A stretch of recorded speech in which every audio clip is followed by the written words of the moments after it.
ప్రభునందు ప్రియమైన మీ అందరికి కూడా యేసు ప్రభునామమున వందనాలు తెలియజేస్తా ఉన్నాను. ఈరోజు ఒక నూతనమైన టాపిక్ మీతో మాట్లాడాలని నేను ఆశపడుతున్నాను. ఇది చాలా ప్రాముఖ్యమైంది. ప్రతి ఒక్కరు కూడా తప్పకుండా ప్రారంభం నుంచి చివరి వరకు మీరు వినవలసిందిగా మనవి చేస్తా ఉన్నాము. ప్రతి ఒక్కరు కూడా మీరు స్పష్టంగా ఈ వాక్యాన్ని వినవలసిందిగా మనవి చేస్తా ఉన్నాను. ఈరోజు నేను చెప్పబోయే అంశము అట్రిబ్యూట్స్ ఆఫ్ గాడ్, అంటే దైవ లక్షణములు లేకపోతే దైవ గుణాలు. ఆ దేవునికి ఎటువంటి గుణాలు ఉంటాయి, ఎటువంటి లక్షణాలు ఉంటాయో ఆ విషయాన్ని గురించి ఈరోజు మీతో మాట్లాడాలని నేను ఆశపడుతున్నాను. దేవుడు యేసు ప్రభువులో దైవ గుణాలు ఉన్నాయి, అవి మనకి స్పష్టంగా కనపడతాయి. దేవునికి ఎటువంటి గుణాలు ఉన్నాయో, దేవుడు అనబడే వ్యక్తికి దేవునికి ఎటువంటి లక్షణాలు ఉన్నాయో, ఎటువంటి లక్షణాలు కలిగి ఉండాలో ఆ విషయాన్ని ఈరోజు మనము చర్చించుకుందాం. సావధానంగా కూర్చుని వినవలసిందిగా మనవి చేస్తా ఉన్నాం. మీరు స్పష్టంగా వినండి, గ్రహించండి, అర్థం చేసుకోండి. యేసు ప్రభువులో దైవ లక్షణాలు, దైవ గుణాలు మనకి స్పష్టంగా కనపడతాయి. ఈ గుణాలు దేవుని మాత్రమే పరిమితము. దేవుడనే దేవుడనే పిల్లబడిన వారికి ఈ లక్షణాలు ఖచ్చితంగా ఉండాలి. దేవునికి మాత్రమే ఈ లక్షణాలు ఉంటాయి, అందరికీ మానవులకి సృష్టికి ఉండదు. కాబట్టి ఈ లక్షణాలు చూద్దాం. దేవుడు తప్ప సృష్టింపబడినది ఏది కూడా, అది దేవదూతలైన మానవుడైన ఈ లక్షణాలు ఉండవు. ఇది స్పష్టంగా మనము జ్ఞాపకం చేసుకోవాలి. యేసు ప్రభు దేవుడు కనుకనే ఈ లక్షణాలు తప్పకుండా ఆయనలో కనబడతాయి. యేసు ప్రభు వారు నిజమైన దేవుడు. ఆయన సృష్టికర్త. ఆయన సృష్టి కాదు, ఆయనే సర్వము సృజించిన దేవుడు. కాబట్టి దైవిక లక్షణాలు యేసు ప్రభులో మనకి కనపడతాయి. తర్వాత ఈ దేవుని యొక్క గుణాలు ఏమిటో ప్రతి వ్యక్తి తెలుసుకోవాలి. ఇవి చాలా శ్రేష్టమైన, చాలా అమూల్యమైన ఆ గుణాలు దేవుడు కలిగి ఉన్నాడు. ఆ గుణాలు ప్రతి ఒక్కరు కూడా తెలుసుకోవాలి. తెలిస్తే మనకి ఎందుకు నేర్చుకోవాలంటే, దేవుడు ఎంత గొప్పోడో మనం తెలుసుకున్నప్పుడు, దేవుడు గుణాలు మనం తెలుసుకున్నప్పుడు దేవుణ్ణి ఆరాధించకుండా మనం ఉండలేం.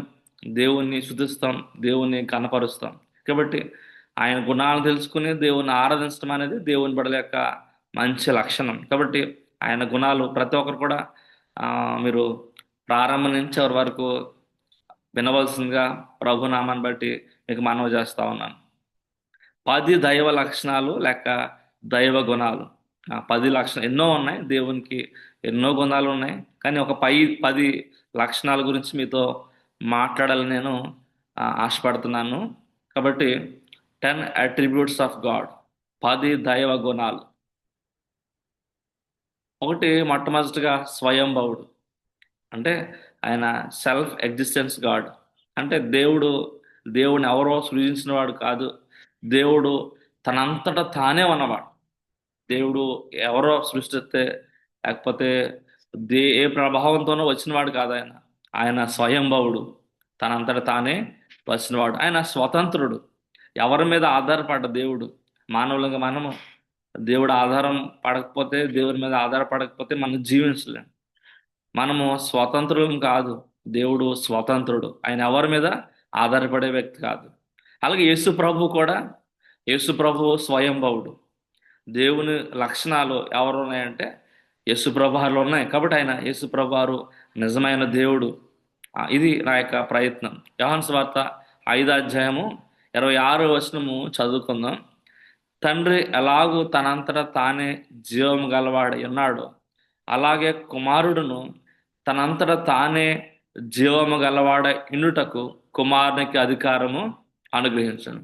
కుమారుడు అని యేసు ప్రభువారు తనంతట తానే జీవము గలవాడై ఉన్నాడు. అంటే ఆయన ఎవరో జీవం ఇస్తే జీవాన్ని పొందుకున్న వ్యక్తి కాదు. యేసు ప్రభువారు జీవాన్ని కలిగిన వాడు. ఆయన స్వయంభవుడు. క్రీస్తు జీవాన్ని తండ్రి నుంచి గ్రహించలేదు. చాలా మంది అనుకుంటారు తండ్రి కుమారుని సృజించాడని అనుకుంటారు. కాదు. యేసుప్రభువారు ఆయన స్వతంత్రుడు. క్రీస్తు జీవాన్ని ఆయనకి ఎవరు ప్రవేశపెట్టలేదు. ఆయనకి ఆయనే స్వయంభవుడు. ఆయన జీవము కలిగిన వాడు. తర్వాత యేసుక్రీస్తు తనకు తనంతట తానే జీవాన్ని కలిగి ఉన్నాడు. ఆయన తనంతట తానే ఆ జీవాన్ని కలిగి ఉన్నవాడు. కాబట్టి ఆయన ఆ వేరే ప్లేస్ నుంచి లేకపోతే ఎక్కడో నుంచి ఆయన జీవాన్ని కలిగిన వ్యక్తి కాదు. కాబట్టి క్రీస్తు జీవ ప్రదాత. ఆయన జీవం కలిగిన వాడు. ఆయన జీవం ఆయనలో ఉంది. కాబట్టి ఆయన మనకి జీవాన్ని ఇస్తాడు. ఆ జీవాన్ని మనము కలిగి ఉంటాం. కానీ క్రీస్తు ఆయన స్వయంభవుడు. ఒకరి దగ్గర నుంచి జీవాన్ని గ్రహించిన వాడు దాన్ని ఇతరులకి ప్రసాదించలేడు. ఒకవేళ యేసుప్రభువారు జీవాన్ని వేరే చోట నుంచి కానీ తండ్రి నుంచి కానీ గ్రహిస్తే తీసుకుంటే ఇతరులకి జీవాన్ని ఇవ్వలేడు. కానీ యేసుప్రభువారు జీవ ప్రదాత. ఆయన జీవాన్ని కలిగినవాడు. యేసుక్రీస్తు స్వయంభవుడు. మొట్టమొదటి విషయం ఏంటంటే యేసుప్రభువారు స్వయంభవుడు. రెండవదిగా నిర్వికారుడు, ఇమ్యూటబుల్. నిర్వికారుడు అంటే ఆయన మార్పు లేనివాడు. చపలుడు కాదు, స్థిరుడు. అంటే ఆయన మారిపోయే వ్యక్తి కాదు. ఆయన ఏ విధమైన చేతనైనా ఆయన మార్పు లేనివాడు. నిర్వికారుడు అంటే ఆయన మార్పు లేనివాడు. దేవునిలో వ్యత్యాసము లేదు. ఆయనలో చంచలత్వం అనేది లేదు. మనుషులుగా మనం మారిపోతాం, మన శరీరాలు మారిపోతాయి, మనము ఓల్డ్ అయిపోతాం. కానీ యేసు ప్రభువారు ఎప్పుడు కూడా దేవుడు. ఇప్పుడు కూడా ఆయన చలనం లేనివాడు కాదు. ఎన్ని యుగాలకు ఆయన స్థిరుడుగానే మార్పు లేనివాడుగానే ఆయన ఉంటాడు. తర్వాత హెబ్రీ రాసిన పత్రిక 1వ అధ్యాయము 11 నుంచి 12 వచనాలు చూస్తే, అవి నశించిపోవును, నీవు నిలిచి ఉండువు. అవన్నీ వస్త్రం వల్లే పాతగిలిపోవును. ఒక వస్త్రం వల్లే నీ వాటిని మడత పెట్టి మార్చుదువు, అవి మారిపోవును. అంటే ఈ లోకంలో ఉన్న సృష్టి, మానవులు, సమస్తం ఏమవుతాయంటే భూమి, ఆకాశము, సృష్టి అంతా కూడా అవి పాతకెళ్తాయి, మారిపోతాయి, నశించిపోతాయి. కానీ దేవుడు మార్పు లేని వాడు కాదు. ఆయన సంవత్సరాలు నీ సంవత్సరములు అంతము కావు. ఇప్పుడు కూడా ఆయన సంవత్సరాలు మనకే ఏజ్ అవుతుంది, కానీ దేవుడు ఎప్పుడు కూడా ఆయన జీవం కలిగిన వాడే. ఆయన ఎప్పుడు కూడా నిరంతరము నిలిచి ఉన్నవాడే. అలాగే హెబ్రీ రాసిన పత్రిక 13వ అధ్యాయము 8వ వచనము మనము చదువుకుందాం. యేసుక్రీస్తు నిన్న నేడు ఏకరీతిగా ఉన్నాడు. యేసు ప్రభువారు నిరంతరం కూడా ఏకరీతిగా ఉన్నాడు. ఆయనలో ఆ మార్పు లేదు. ఎప్పుడు కూడా ఆ దేవుడు మార్పు చెందనివాడు అనే విషయాన్ని మనము గ్రహించే వారముగా మనం ఉండాలి. తర్వాత ఆయన దైవత్వానికి మానవత్వం కలపడింది తప్ప దైవత్వంలో ఏది కొదువ కాలేదు. చాలా మంది అనుకుంటారు దేవుడు మారిపోయాడు కదా, ఈ లోకానికి వచ్చాడు కదా, మానవుడిగా అయ్యాడు కదా, ఇప్పుడు దైవత్వం ఉందా, లేకపోతే ఆయన మానవుడు మారిపోయాడు అని అనుకుంటాం. ఆయన దైవత్వానికి ఎటువంటి మార్పు లేదు. ఆయన దైవత్వానికి మానవ రక్షించడానికి ఆయన హైపోస్టాటిక్ నేచర్, అంటే ఆయన మానవుని స్వభావం అయిన వ్యక్తునిగా మార్చబడి మానవత్వం కలపబడింది. కానీ ఆయన దైవత్వంలో ఎటువంటి మార్పు, ఎటువంటి కొదువ లేదు. కాబట్టి యేసు ప్రభువారు నిన్న నేడు నిరంతరము ఏకరీతిగా ఉన్నవాడు. తర్వాత నిత్యుడు. దేవునిలో ఉన్న ప్రాముఖ్యమైన లక్షణం, గుణం ఏంటంటే ఆయన నిత్యుడు, ఎటర్నల్. దేవుడు నిత్యుడు అంటే అర్థం ఏంటంటే ఆయన నిత్యము ఉంటాడు. దేవునికి ప్రారంభము లేదు, ఆయనకి అంతము లేదు. ఆయనే ఆది, ఆయనే మొదటివాడు, ఆయనే కడపటివాడు. చాలా మంది అనుకుంటారు అల్ఫా ఒమేగా అంటే ఆయన ప్రారంభం ఉంది, లేకపోతే చివరిగా ఉంది అని అనుకుంటారు. ఆల్ఫా ఒమేగా గ్రీక్లో ఫస్ట్ లెటరు, లాస్ట్ లెటరు. అంటే ఆయన మొత్తం ఆయన అర్థం, కానీ ఆయనకి ప్రారంభం ఉందని, ఆయన పుట్టుక ఉందని కాదు. ఆయన ఎప్పుడు నిత్యుడు, ఎప్పుడు కూడా నిత్యము ఉండే దేవుడు ఆయన. కాబట్టి ఆయనకి అంతం అనేది లేదు. ఆయనే కడపటివాడు. దేవుడు కాల పరిమితి లేనివాడు, కాలాతీతుడు, కాలానికి అందనివాడు, కాలాన్ని సృజించిన వాడు దేవుడు. అంతేగాని మనము కాలంలో దేవుణ్ణి మనం పెట్టలేము. ఆ దేవుడు కాలాన్ని సృజించిన వాడు, ఆ సమయాన్ని సృజించిన వాడు. ఆదికాండం 1వ అధ్యాయంలో చూస్తే ఆయన సమస్తాన్ని సృజించిన వాడు, సమయాన్ని సృజించిన వాడు ఆయన. కానీ కాలానికి సంబంధించిన వాడు కాదు. కాలానికి బయట దేవుణ్ణి ఉన్నాడు. కాలంతో దేవుణ్ణి కంపేర్ చేయలేము. కాబట్టి ఆయన కాలాతీతుడు, కాలానికి అందినవాడు. ఆయన నిత్యుడు, ఎప్పుడు ఉండే దేవుడు. ఆయన ఆయనే కాలాన్ని సమయాన్ని సృజించాడు. కాబట్టి సృజించిన వాడు ఆయనే. ఆయనకి ఆ ముందు ఏమీ లేదు, ఆయన తర్వాత ఏమీ కూడా లేదు. యోహాను సువార్త 8వ అధ్యాయము 58వ వచనము. నేను మీతో ఖచ్చితంగా చెప్తున్నాను, అబ్రహాం పుట్టక ముందు నుంచి నేను ఉన్నాను. యేసు ప్రభు వారు ఎప్పటి నుంచి ఉన్నారు? ఆయన సమయాన్ని సృష్టిని సృజించక ముందు ఉన్నాడు. ఆయనకి ఇన్ఫినిటీ నుంచి ఇన్ఫినిటీ వరకు ఉన్నాడు.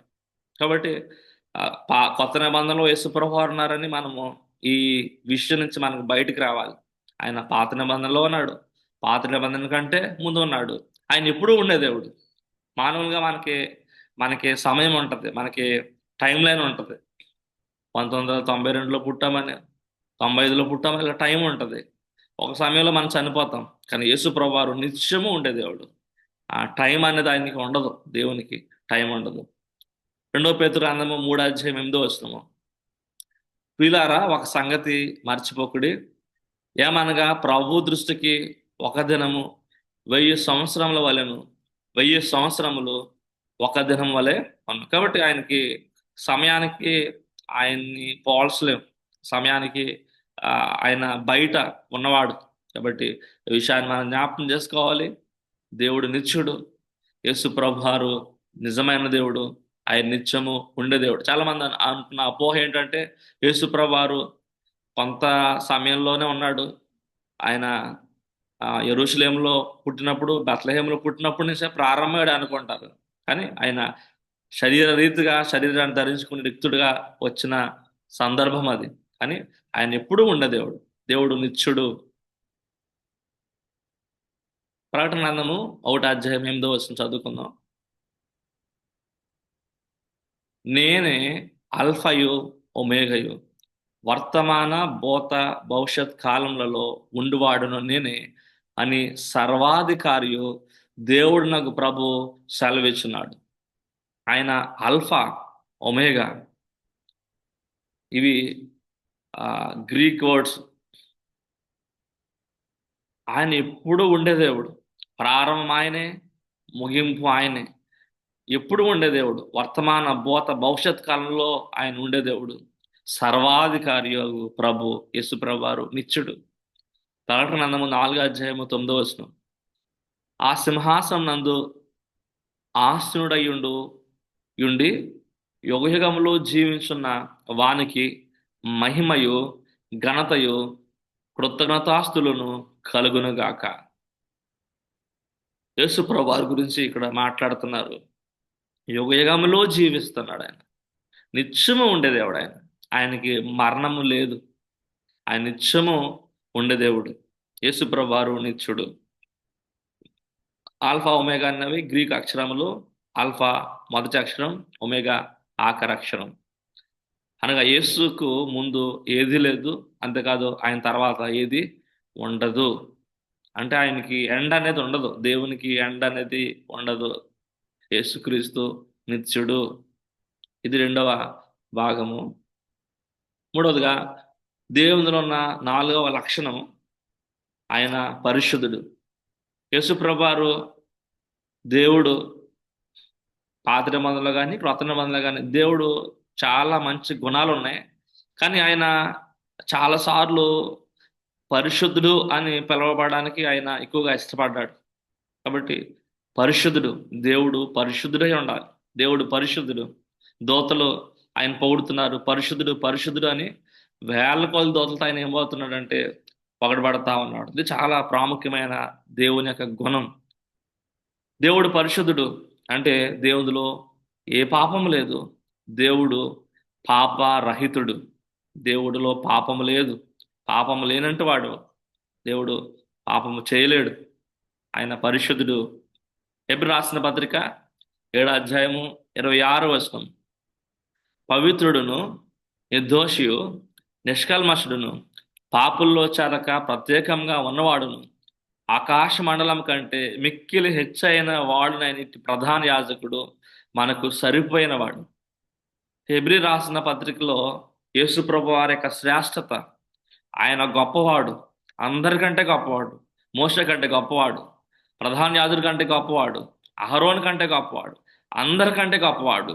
యేసుప్రభు వారు నిజమైన దేవుడు. ఎందుకోసమంటే ఆయన లక్షణాలు, ఆయన గుణాలు ఎక్కడున్నా చూసారా?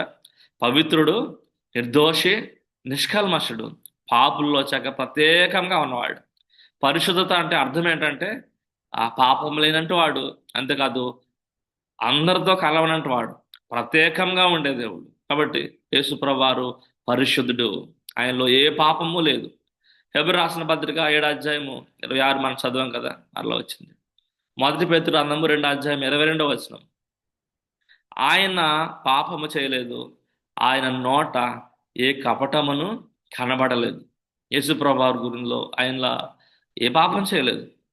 ఆయన మాటలో కూడా ఏ పాపం కూడా చేయని వాడు దేవుడు. యేసు రక్తము నిర్దోషమైనది, నిష్కల్మషమైనది. యేసు ప్రభు పరిశుద్ధుడు కాకపోతే మానవుల పాపాలకి ప్రాయశ్చిత్తము కలగదు. యేసు ప్రభు వారు పరిశుద్ధుడు కనుకనే ఆయన మన పాపం నుంచి విడిపించడానికి ఆయన సమర్థుడు. ఒక పాపిని మార్చలేడు. పరిశుద్ధుడు మాత్రమే నిర్దోషమైన నిష్కల్మషమైన గొర్రె పిల్లగా యేసు ప్రభు వారి లోకానికి వచ్చి మన కోసం బలి అయ్యాడు. మనల్ని పాపాన్ని నుంచి విడిపించడానికి దేవుడు సమర్థుడు. యేసు ప్రభు సమర్థుడు. 5వదిగా దేవుడు సార్వభౌముడు. సార్వభౌమ అధికారం కలిగిన వాడు అంటే సర్వాధికారం కలిగిన వాడు దేవుడు. దేవుడు సర్వాధికారం. ఆయన ఏదైనా చేయగలిగిన దేవుడు. ఆయనకి అసాధ్యమైంది ఏది లేదు. మానవులుగా మనకు చాలా చేయలేం, మనం కొంత మాత్రమే మనం చేయగలం. కానీ దేవుడు సర్వాధికారం కలిగిన దేవుడు. ఆయన ఏదైనా చేయగలిగిన దేవుడు. ప్రకటన గ్రంథము 9 అధ్యాయము 16 వచనము. రాజులకు రాజు, ప్రభులకు ప్రభు అను నామము ఆయన వస్త్రం మీద, తొడ మీద వ్రాయబడి ఉన్నది. రాజులకు రాజు, ప్రభులకు ప్రభు. ఆయనకి అధికారము, సర్వ సృష్టికర్త కాబట్టి ఆయన సర్వాధికారము కలిగిన వాడు. ఆయన యేసుప్రభు వారు. ఆయన సర్వభౌముడు. ఏదైనా చేయగలిగిన దేవుడు. సృష్టిలో ఏదైనా చేయగలిగిన దేవుడు. సృష్టిని సృజించగలిగిన వాడు, సృష్టిని శాసించగలిగిన వాడు, అధికారం కలిగిన దేవుడు, సార్వభౌముడు. కొలస రాసిన పత్రిక 16 అధ్యాయం 7 వచనము 17 వచనము. ఆకాశ మందున్నవియు భూమి అందున్నవియు దృశ్యమైనవి గాని అదృశ్యమైనవి గాని అవి సింహాసనములైనను ప్రభుత్వములైనను ప్రధానులైనను అధికారములైనను సర్వమును ఆయన యందు సృజింపబడును. సర్వమును ఆయన ద్వారాను ఆయన బట్టి సృజించబడును. ఆయన అన్నిటికంటే ముందుగున్నవాడు. ఆయనే సమస్తమునకు ఆధారభూతుడు. ఈ భూమి మీద ఏం జరుగునా సర్వానికి ఆధారమైన వాడు ఎవరంటే ఆయనే.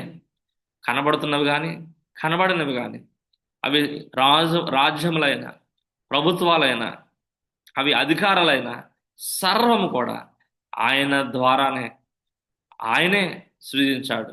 కాబట్టి మన దేవుడు సార్వభౌమాధికారము కలిగిన వాడు. తర్వాత 6వదిగా దేవునిలో ఉన్న లక్షణము సర్వశక్తిమంతుడు. అనగా యేసుక్రీస్తు సర్వశక్తిమంతుడు. ఆయన తన శక్తిని వినియోగించడానికి ఏ పనికి ఎవరి ఆధారం, అవసరం, సహకారం, సహాయము అవసరం లేదు. ఆయన ఎవరి మీద ఆధారపడవలసిన అవసరం లేదు. ఆయన ఒక్కడే ఏదైనా చేయగలిగిన దేవుడు. ఓమ్నీ పొటెంట్ అంటే సర్వశక్తి. ఆయన ఆయనకి ఇది అవ్వదు, ఇది చేయలేను అనేది ఏమీ లేదు. ఆయన సమస్తము చేయగలిగిన శక్తి ఆయనకు ఉంది. యేసుక్రీస్తు భూమి మీద ఉన్నప్పుడు తన శక్తిని ప్రదర్శించాడు. లోకస్వార్త ఈ వచనాలు మనం చూస్తే, వచనాల్లో యేసుప్రభు వారు ఆయన తుఫాన్ను ఆపాడు, మరణం నుంచి లేపాడు, ఆయన కుష్ఠరోగులను బాగు చేశాడు, ఆయన చనిపోయిన వారిని తిరిగి లేపాడు, లాజర్ని తిరిగి లేపాడు. ఎన్నెన్నో ఎన్నెన్నో అద్భుత కార్యాలు ఆయన చేయగలిగిన సమర్థుడు. ఆయన సర్వశక్తిమంతుడు. సర్వం ఆయన చేయగలిగిన దేవుడు. సర్వశక్తిని ఆయన కలిగిన వాడు అనే విషయాన్ని మనము గ్రహించాలి. తర్వాత దేవునిలో ఉన్న మరొక గుణము సర్వవ్యాప్తి. అంటే ఆయన సర్వము వ్యాపించి ఉన్నవాడు. యేసుక్రీస్తు ప్రభువారు సర్వవేళలో సర్వ స్థలాల్లో ఏకకాలంలో ఉన్నవాడు. ఈరోజు మీరు ఒక గ్రామంలో ఉంటే, ఒక పట్టణంలో ఉంటే, మరొక పట్టణంలో మీరు ఉండలేరు. ఈరోజు హైదరాబాద్లో ఉంటే హైదరాబాద్లోనే ఉంటారు, బెంగళూరులో ఉండలేరు. అలాగే యేసు ప్రభువారు ఆయన అటువంటి వాడు కాదు. ఆయన ఇక్కడ ఉండగలడు, ఏ ప్రాంతంలో ఉండగలడు, ఏ స్థలంలోనే ఉండగలడు, అన్ని దేశాల్లో ఆయన ఉండగలడు. ఆయన సర్వవ్యాప్తి, సర్వము వ్యాపించి ఉన్నవాడు ఆయన. సర్వవ్యాప్తి, ఓమ్ని ప్రజెంట్ అంటారు. ఆయనను అడ్డగించగలిగింది ఏదీ లేదు. ఆయన ఈ స్థలంలో ఉండడానికి, ఆ ఒక స్థలంలో ఉండడానికి అడ్డు వచ్చేది కానీ ఆపేది కానీ ఏమీ లేదు. ఆయన అన్ని చోట్ల ఉంటాడు. ఇక్కడ నేను ఉన్నాను, నాతో పాటు ఆయన ఉన్నాడు, మీరున్నారు, మీ దగ్గర కూడా దేవుడు ఉన్నాడు. ఆయన సర్వం వ్యాపించున్న దేవుడు. మరొక వచనం చదువుకుందాం. మత్తయి సువార్త 28వ అధ్యాయము 20వ వచనం. ఇదిగో నేను యుగ సమాప్తి వరకు సదాకాలం మీతో కూడా ఉన్నానని వారితో చెప్పాను. యేసుప్రభు వారు చెప్తున్న శిష్యులతో, నేను వెళ్ళిపోతాను, మిమ్మల్ని విడిచిపెట్టి వెళ్ళిపోతాను అనుకోవద్దు. నేను మీతోనే ఉన్నాను, సదాకాలం ఎప్పుడు మీతో ఉన్నాను, యుగ సమాప్తి వరకు ఈ భూమి మీద నేను ఉన్నాను అని దేవుడు చెప్తుంది. ఇదంతా ధైర్యాన్ని ఇచ్చే మాట. దేవుడు మనతో ఉన్నాడు. ఏమైనా పర్లే, ఈ లోకంలో ఎవరు విడిచిపెట్టినా పర్లే, దేవుడు విడిచిపెట్టేవాడు కాదు. దేవుడు మనతోనే ఉన్నాడు. ఆయన సర్వ వ్యాప్తి కలిగిన దేవుడు, ఓమ్నీ ప్రజెంట్. మరొక విషయం ఏంటంటేనండి, యేసుక్రీస్తు సర్వ వ్యాప్తి, కానీ సర్వాంతర్యామి కాదు. సర్వవ్యాప్తికి సర్వాంతర్యామికి ఉన్న డిఫరెన్స్ ఏంటంటే, సర్వాంతర్యామి అంటే అన్నిటిలో ఉండేవాడు అని అంటారు. అంటే ఆయన చెట్లో ఉంటాడు, పొట్టలో ఉంటాడు, రాళ్ళలో ఉంటాడు, అన్నిటిలో దేవుడు ఉన్నాడని నమ్మేవాళ్ళు ఉన్నారు. కానీ ఆయన సర్వాంతర్యామి కాదు. అన్నిటిలో, అన్ని వస్తువుల్లో, అన్ని ప్లేసుల్లో ఉండేవాడు కాదు ఆయన. అంటే అన్ని రాయిలో, చెట్లలో, అన్నిటిలో ఉండేవాడు కాదు ఆయన. ఆయన సర్వాంతర్యం కాదు, సర్వవ్యాప్తి, వ్యాపించి ఉన్నవాడు. అన్నిటిలో లేడు, అన్ని వస్తువుల్లో లేడు ఆయన. సర్వవ్యాప్తి అంటే అన్ని స్థలాల్లో ఉన్నవాడు. సర్వాంతర్యం అంటే అన్ని వస్తువుల్లో ఉన్నవాడు కాదు అనే విషయాన్ని మనము గ్రహించి ఉండాలి. ఆయన సర్వవ్యాప్తి కలిగిన వాడు. తర్వాత దేవుడు సర్వజ్ఞాని. ఆయనకి సర్వము తెలుసు. ఆయనకు తెలియదంటూ ఏమీ లేదు. ఆయనకు తెలియంది, ఆయన మరుగైంది ఈ లోకంలో ఏమీ లేదు. యేసుక్రీస్తు ప్రభు సర్వజ్ఞాని. ఆయన సమస్తము ఎరుగును. ప్రతి వ్యక్తి గురించి తెలుసు ఆయనకి. మనకి కొన్ని తెలుసు, మనకి కొంతవరకే, మన జ్ఞానం చాలా లిమిటెడ్గా ఉంది. కానీ దేవుడు సమస్తము ఎరిగిన దేవుడు. ఆయన భూత వర్తమాన భవిష్యత్ కాలంలో ఉన్న సంభవాలన్నీ ఎరుగును. ఆయనకి అన్నీ తెలుసు, ఏం జరుగుతుందో తెలుసు, అందరి గురించి తెలుసు. ఆయన జ్ఞానానికి ఒక పరిమితి అనేది లేదు, మితి లేదు. కాబట్టి దేవుడు సర్వజ్ఞాని. ఆయనకు అన్నీ తెలుసు.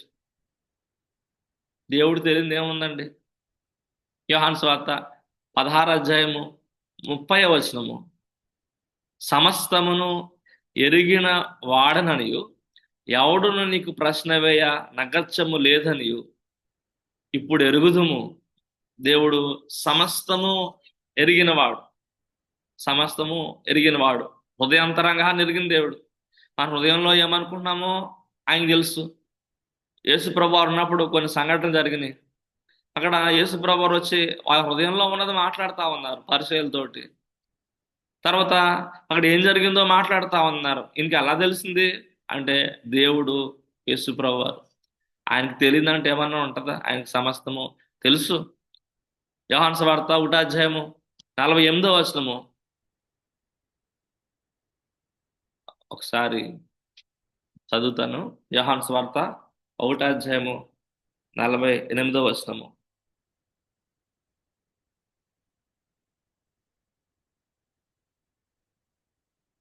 నన్ను నీవు ఎలాగూ ఎరుగుదువని నతానియేలు ఆయన అడుగగా యేసు, ఫిలిప్పు నిన్ను పిలువక ముందే నీవు నీవు ఆ అంజూరపు చెట్టు క్రింద ఉన్నప్పుడే నేను చూచిత్తునని అతనితో చెప్పాను.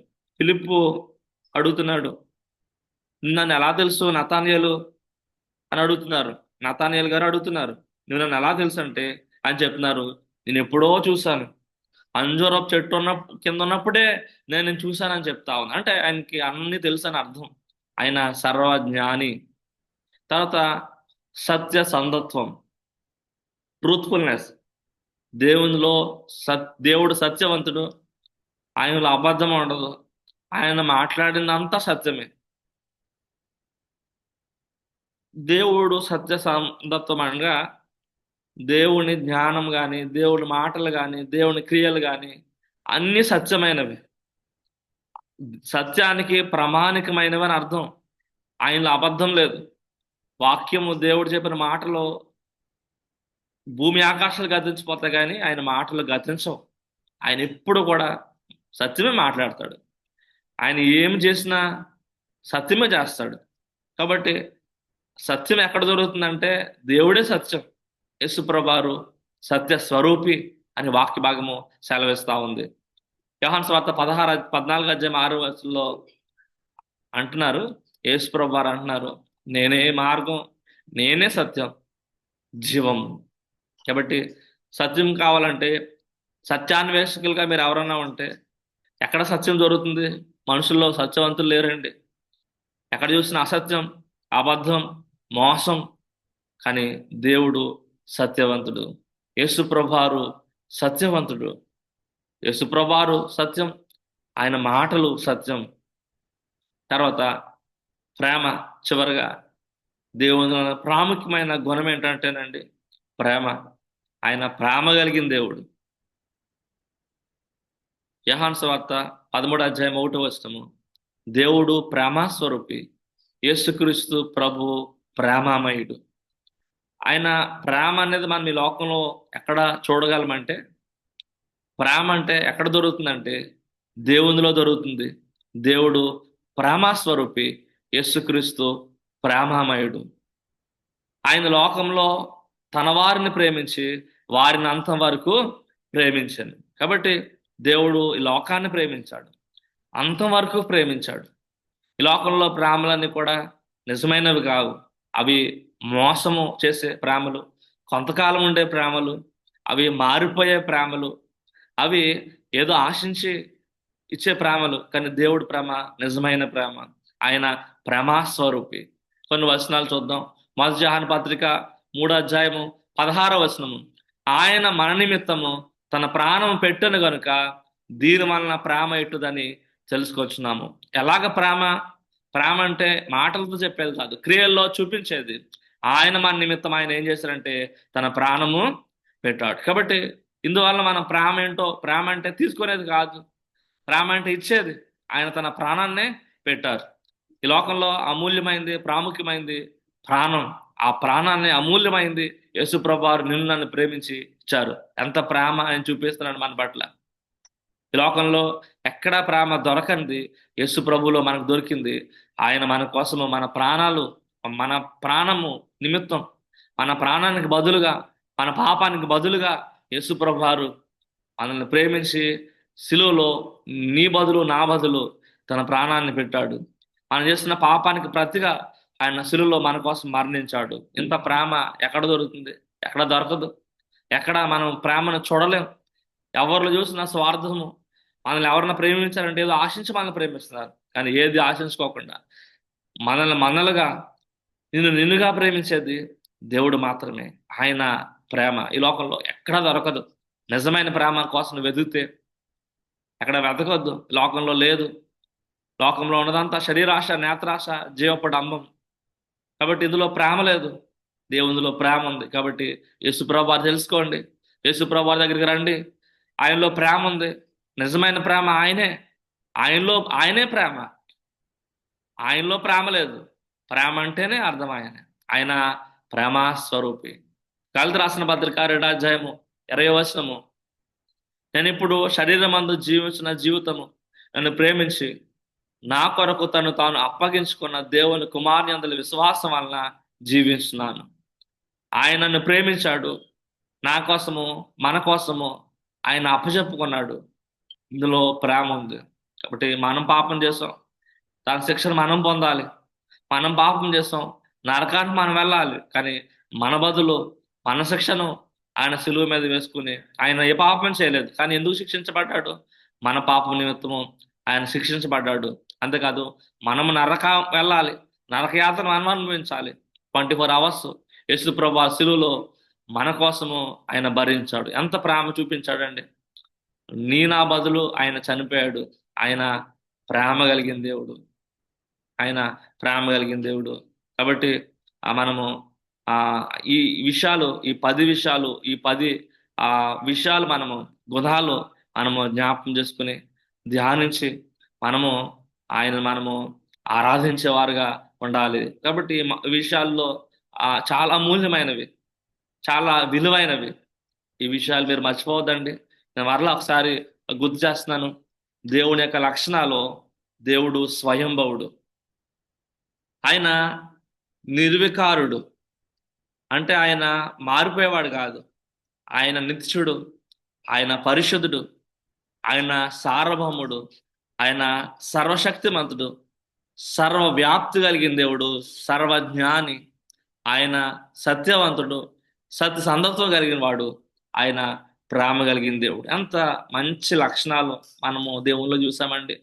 యేసుప్రభు వారి లక్షణాలు 10 లక్షణాలు మనకి కనబడ్డాయి, వచనాల్లో మనము చూసాం. కాబట్టి మనము ఆయన ఆరాధించుకోకుండా మనం ఎలా ఉండగలము? ఆయన గణపరచుకోకుండా మనం ఎలా ఉండగలము? అటువంటి దేవుడు మనం కలిగిన వారముగా ఆయన ఆరాధించగలిగిన వారమే మనం ఉన్నాం. కాబట్టి ఈ విషయాలు మర్చిపోవద్దండి. దీన్ని ఆలోచించండి, ధ్యానించండి. మళ్ళా వచనాలు చూపించాను కదా, వాటిని చదవండి. దేవుడి గురించి ఇంకా అర్థం చేసుకోండి. ఇంకా చాలా లక్షణాలు ఉన్నాయి దేవునిలో. కాబట్టి ప్రాముఖ్యమైనవి ఇవి మీరు ప్రార్థన చేసుకుని, తలపోసుకుని దేవుడి ప్రేమను మనం అర్థం చేసుకుందాం. దేవుని గుణాలు మనం అర్థం చేసుకుంటే మన జీవితాలు మారితే దేవుని మనం హెచ్చిస్తాం. మనలో ఉన్న గర్వం అనేది తగ్గుతుంది. మనం ఎందుకు పనికిరానివా? దేవుని సృష్టి అయి ఉన్నాం. దేవుడు లేకపోతే మనము లేవు. కాబట్టి ఈ లక్షణాలు దేవునికి మాత్రమే పరిమితమైనవి. ఆయన సర్వశక్తిమంతుడు. అటువంటి దేవుణ్ణి మనము తెలుసుకున్నాం. కాబట్టి అటువంటి దేవుడు మనకు దొరికాడు. కాబట్టి మనము దేవుడు బట్టి, ఆయన గుణాలను బట్టి మనం స్తుతిద్దాం, ప్రార్థన చేద్దాం. చిన్న ప్రార్థన చేసుకుని ముగించుకుందాం. ప్రార్థన. ప్రేమల తండ్రి, మహిమల దేవా, ఎంత గొప్ప దేవుడు, ఎంత సర్వశక్తిమంతుడు ప్రభా, ఎంత గొప్ప దేవుడు ప్రభా, అనంత జ్ఞాని అయిన దేవుడు ప్రభా, మీరే సత్యమైన దేవుడు ప్రభా. లోకమంతా అసత్యం, లోకమంతా కూడా ప్రభా పాపంతో నింపబడింది. మీరు పరిశుద్ధమైన దేవుడు ప్రభా. మీరెంత గొప్ప దేవుడు ప్రభా, ఎంత గొప్ప తండ్రి, శక్తిమంతుడు ప్రభా, ఎంత గొప్ప దేవుడు ప్రభా. మిమ్మల్ని తెలుసుకోవడానికి ఎంత కృప చూపించారు, అందుని బట్టి వందనాలు. మీ ప్రియకుమారుడైన యేసు ప్రభువారి నామాన్ని బట్టి ప్రార్థన చేస్తా ఉన్నాం ప్రభా. యేసు ప్రభువుని బట్టి మీకు వందనాలు, కృతజ్ఞత తెలియజేస్తా ఉన్నాం. మా కోసం చనిపోయారు, మా కోసం ప్రాణం పెట్టారు ప్రభా. మా బదులు మరణించారు, మాకు రక్షణ సిద్ధం చేశారు, మమ్మల్ని రక్షించారు. అందుని బట్టి మీ నామానికి వందనాలు తెలియజేస్తూ ప్రభా, మీకు వందనాలను కృతజ్ఞత తెలియజేస్తూ, మిమ్మల్ని ఆరాధిస్తూ, మిమ్మల్ని స్తుతిస్తూ మనం తెలుసుకోవడానికి ఇచ్చిన కృపను బట్టి వందనాలు తెలియజేస్తూ అది యేసుక్రీస్తునామమున ప్రార్థిస్తున్నాం తండ్రి. అందరికీ వందనాలండి. వాక్యాన్ని విన్న మీ అందరికీ వందనాలు తెలియజేస్తాం.